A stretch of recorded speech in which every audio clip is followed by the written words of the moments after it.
We are God's temple.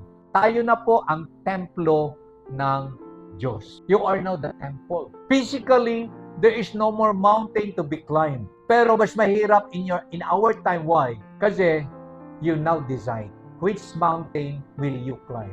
Diba? Gabundok yung mga problema mo ngayon.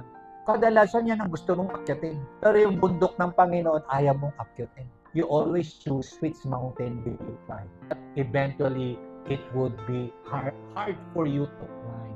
Buti pa si Isaiah, there is a physical mountain to be climbed.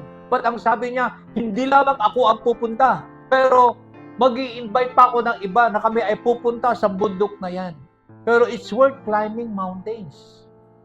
How much more if you climb God's mountain? Which mountain are you climbing?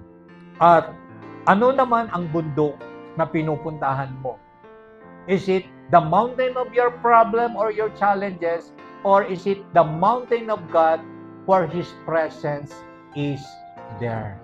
If I am you, don't create a mountain in going to God's presence.